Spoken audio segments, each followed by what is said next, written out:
ଆଜି ଆମ ମାଝୀ ବାବୁଙ୍କୁ ହବ କିଳା ଏଫଆଇଆର ହେଇଛି ହବ ଜେଲ। କାହିଁକି ଯିବେ ଜେଲ ମୁଁ ଆପଣମାନଙ୍କୁ ଦେଖଉଛି। ଇଏ ହଉଛନ୍ତି ମନ୍ମଥ ରାଉତରାୟ। ଇଏ ଖାଲି କହିଦେଇଥିଲେ ମୁଖ୍ୟମନ୍ତ୍ରୀକୁ ଆଉ ପ୍ରାଇମ ମିନିଷ୍ଟରକୁ ଅଭଦ୍ର। କାହିଁକି ଅଭଦ୍ର କହିଲେ ନା ଆମ ପ୍ରବାଦ ପୁରୁଷ ବିଜୁ ପଟ୍ଟନାୟକଙ୍କୁ ଆଡୁଆ କରିକି ତାଙ୍କ ପ୍ରତିମୂର୍ତ୍ତି ସବୁ ନଗେଇ ଦେଇଛନ୍ତି, ଛବି ନଗେଇ ଦେଇଛନ୍ତି। କାହିଁକି ନା ନୂଆପଡା ଇଲେକ୍ସନ ବେଳେ ତାଙ୍କୁ ମୋର ଲଜ୍ଜା ନାହିଁ। ସେଇ କଥା ନେଇକି ଆମ ମନ୍ମଥ ରାଉତରାୟ ସିଏ କଣ କହିଥିଲେ ନା ଅଭଦ୍ର। ଅଭଦ୍ର କହିଥିଲେ ବୋଲିକି ତାଙ୍କୁ କଣ ନା କିଳା ହେଇଗଲା, ତାଙ୍କୁ କରିବେ ଜେଲ। ଅଭଦ୍ର କାହିଁକି କହିଲେ ପ୍ରାଇମ ମିନିଷ୍ଟରକୁ ଆଉ ଚିଫ ମିନିଷ୍ଟରକୁ କାହିଁକି କହିଲେ? ଆଚ୍ଛା ତମେ ଯୋଉ ଜେଲ ଟା କରିଦବ କହିଲେ, ତାଙ୍କୁ ଏଫଆଇଆର ଦେଇକି ଜେଲ କରିଦେବ। ତମେ ଗୋଟେ କଥା କହିଲ, ତମେ ଯୋଉ ପାଣ୍ଡୁ ଗାଣ୍ଡୁ କହିଲ, ଆଚ୍ଛା ପାଣ୍ଡୁ ଗାଣ୍ଡୁ ଟା କୋଉ ସାମ୍ବିଧାନିକ ହିସାବରେ କୋଉ ବହିରେ ଲେଖା ଅଛି ସେଇଟା ସାର୍ ଟିକେ ଆମକୁ କହିଦେବେ।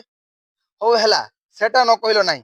ଆଉ ସାର୍ କହିଲେ ଯୋଉ ଆପଣ କହିଲେ ମୁଁ କାଳି ଝିଅକୁ ବାହା ହେଇକି ମୁଁ ଫସିଗନି, ଏ ଗୁରି ଝିଅ ହେଇଥିଲେ ଭଲ ହେଇଥାନ୍ତା।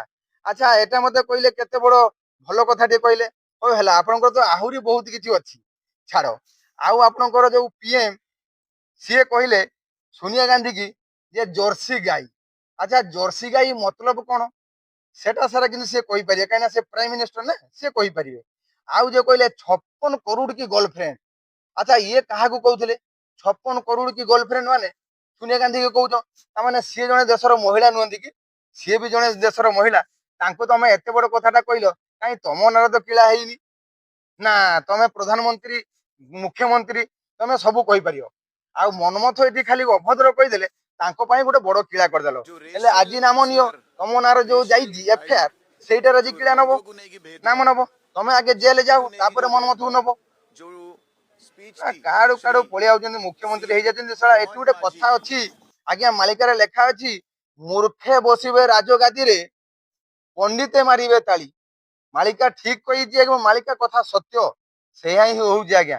ଆଉ ଆମ ଯୋଉ ଆମ ଭଳିଆ ଗରିବ ଲୋକମାନଙ୍କର ପଛପଟକୁ ଗୋଟେ କିଳା ହଉଛି।